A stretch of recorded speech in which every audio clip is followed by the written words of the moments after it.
and that's Clint Bowyer. And Clint drove the number 15 Pink Lemonade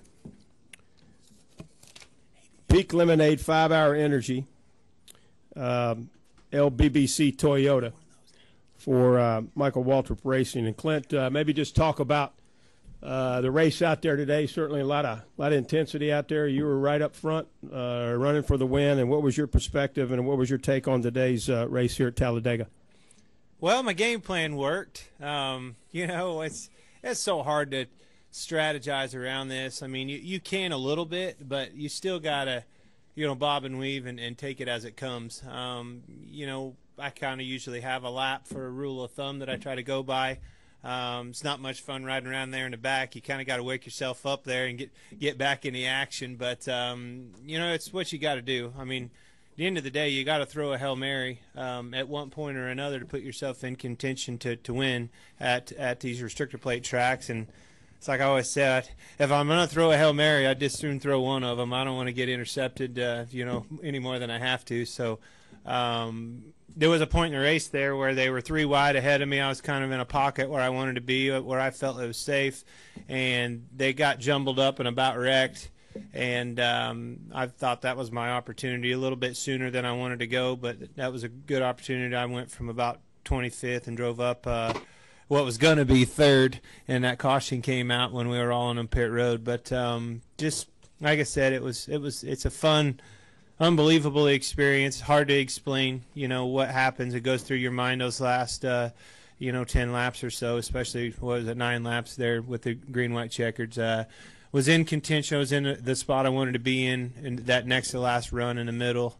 Really did think that I was going to have a true shot at the win, and then, you know, the caution come out and got me on the bottom. But still, 3rd place is a good day for us. Questions for Clint Bowyer, Don, and then Ed.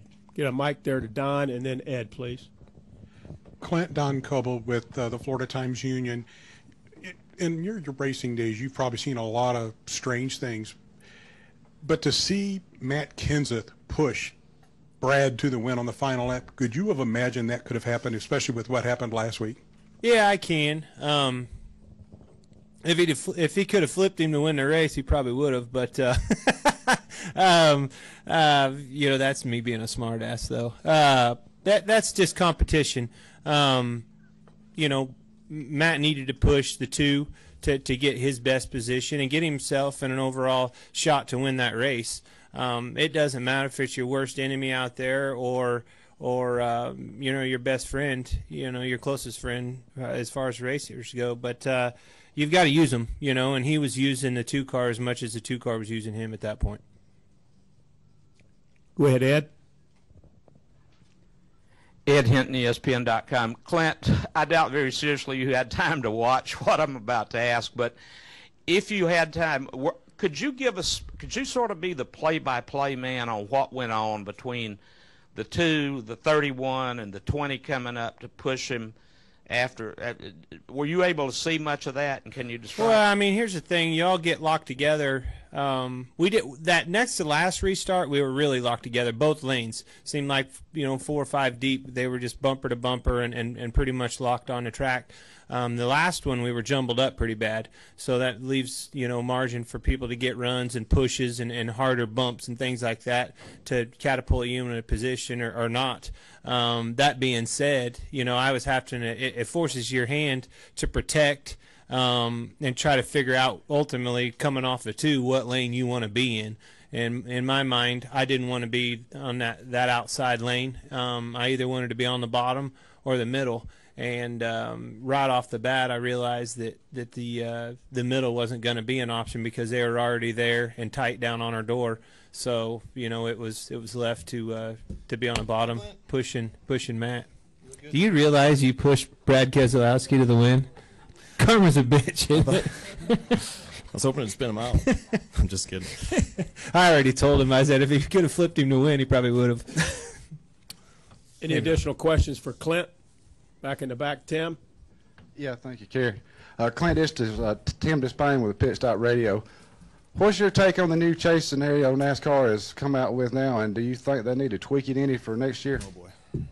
Yeah, the biggest thing You know, who am I to say what changed their way? It was great excitement, and what a wild racetrack to come down for that last run. I think they really did nail it there. What a nerve-wracking race to be in and you know, then be out. I mean, look at Jimmy Johnson. I mean, he had a legit shot at winning the race, and then you know, the 41 and I kind of squeezed him out of the middle. The only thing I don't really necessarily like is the win and you're into the next round. You know, I'm fine with the win and you're in the chase. I think that's acceptable and fair. But in my opinion, you know, watching these guys win, you know, and then just be able to like come to a Talladega and, you know, not have anything on the line like these other guys, I think it's you know, somewhat bogus, because 10 races is not many opportunities to capitalize and win a championship. I mean, I look at other sports, you know, you don't have to there's no bye weekends in a football playoff system or anything else, and in my opinion it sets up a couple races to have a couple bye weekends. I don't necessarily like that.